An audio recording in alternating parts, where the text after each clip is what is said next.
Hi, welcome to the first outdoor test of the new JJRC model, the H28. So this is a large model, paradoxically, but one feature announced is the possibility to disconnect the arm. Okay, so gently pull it, and you can find inside the H arm a T-in connector. So I don't know if it's a real feature or more a trick for JJRC to reduce the shipping fees, but anyway, if you need to to carry a 350mm size, more or less, brushed quadcopter in a compact box, it could be interesting for you.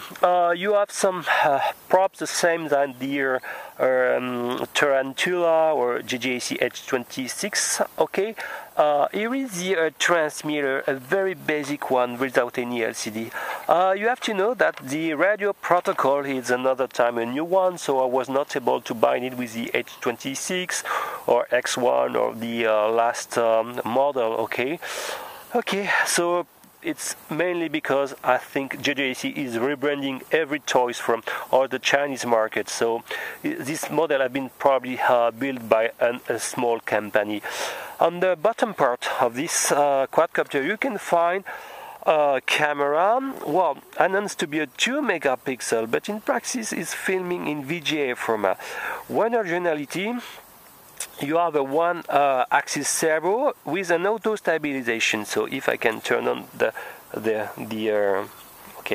stuff, I will turn the radio as well.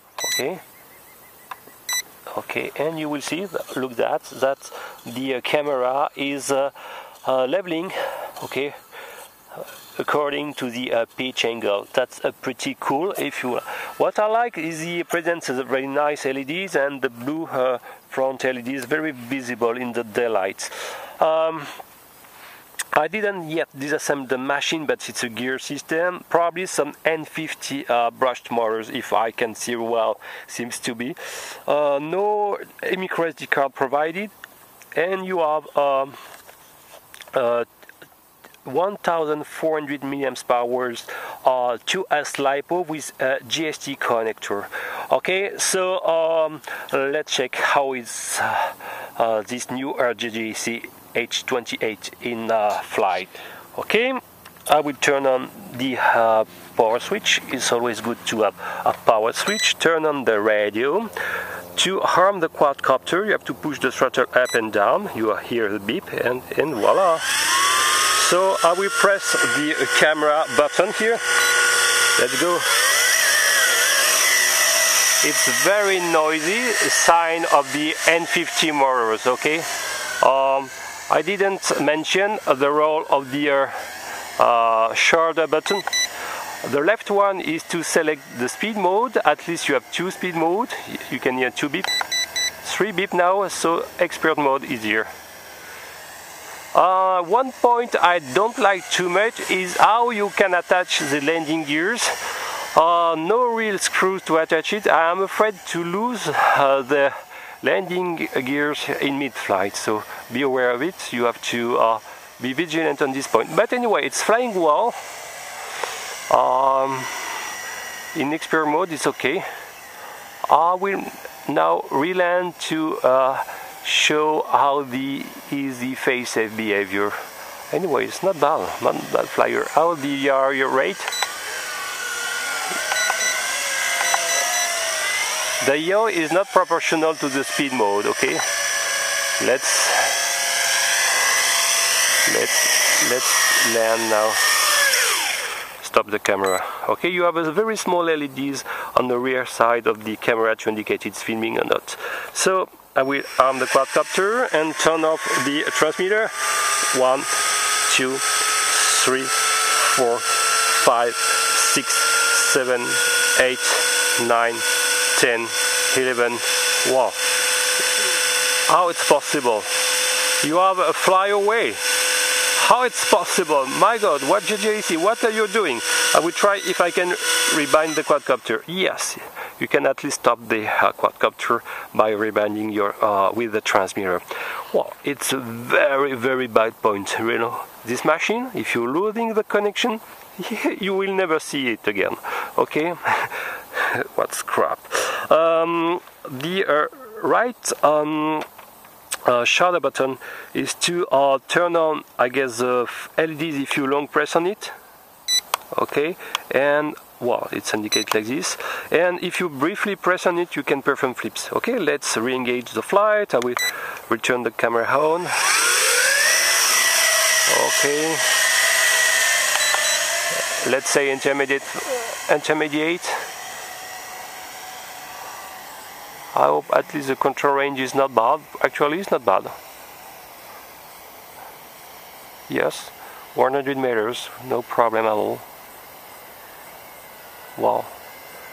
If not, I will never see it because it will go in flyaway situation. It's not super fast in intermediate mode, but it's pretty docile and smooth. Okay. Wow, the yaw is not fantastically great. Yes. Now the yaw is... Yes. So the yaw could be a little bit faster, in my point of view. Wow.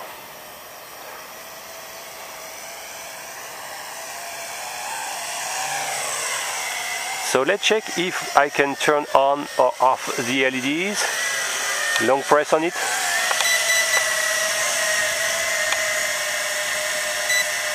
No action on the LEDs, they are still here.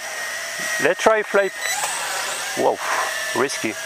You see, the landing gears is partially fallen. So I will have to up and voila. As I said, the danger was here. Okay, I will stop the camera and I will try to land as I can. Okay, not so bad finally. Well, when you will reinstall the landing gear, I strongly advise to insert a small piece of paper I don't have on here. It will consolidate the fixation, okay, the installation, I guess. So at least you have a power switch. I will turn on again the quadcopter. Okay.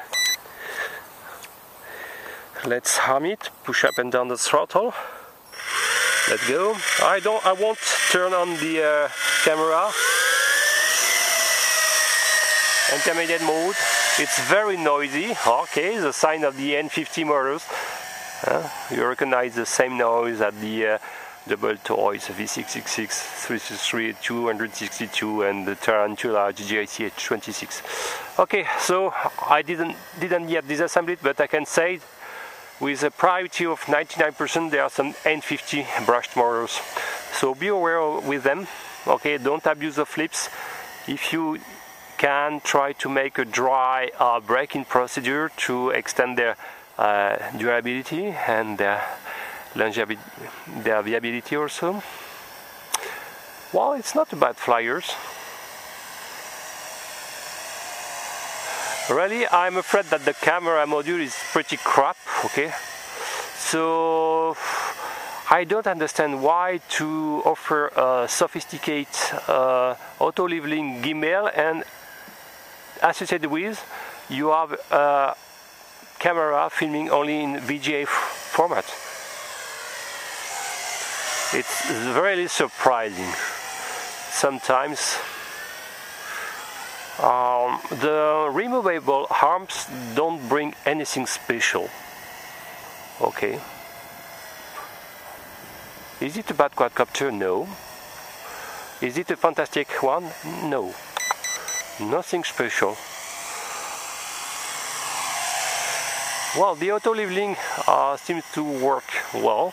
Oh, one remark about this one. Mine came without any instruction manual. I guess I've got the pre-release version of the H28. So I don't have the real JJRC box, you know. Mine was in a white box without any sign. So not yet any instruction manual. but you don't have, you know, to plug the camera, you have two same time of plug, okay. Two 3-way 1.25 millimeters mini JST connector. So if you're not lucky, you can swap how to plug one of them and probably cook your camera. Okay, so be aware when you will. I think the one with the green cable is associated with the gimbal. Okay, so I have to be sure of it. I will check that. Okay, so be aware. But it's a nice flyer. The control range is not bad at all, so that's a pretty cool point. Is it nervous? Not so much. Not bad. Less sporty than the Tarantula. Maybe it's not bad because the Tarantula was probably what I like. What I like here, it's you have the red LEDs, very visible LEDs. Oh, you know, a good point. This one is turned to flashing red when you reach the LVC, and it's so visible. At least one good point. Rare. Okay, so it's time to land and to conclude a little bit. Woof. The arm, the landing gear. Maybe they are in the bags. Maybe there is a small screw, sorry, to attach more correctly the landing gear. So I won't be so critical about these landing gears. Maybe it's my fault to not insert them correctly. Anyway, it's a good flyer. Less sporty than the Tarantula, though the payload is something similar. Since you have this system of removable arms, you have some extra tin connector, so the total weight should be a little bit more heavier than the Tarantula. The plastic is in a better quality on the other hand, so yeah, the props are more pitchy, so I guess you have something a little bit less sporty, okay? The control range seems not bad at all. It announced to have something like 200 meters, and finally I'm not so far. I already tested more over 125 meters at the background at my field. It's already not bad. The very major con point is the unlimited flyaway. Okay, the motor doesn't stop when the transmission is lost. That's definitively a bad point, and for this point I don't advise this model, okay, really, because it's impossible to have such risk, okay, because you cannot control your quadcopter except to run faster than your quadcopter and to rebind while running your quadcopter. It's impossible, of course.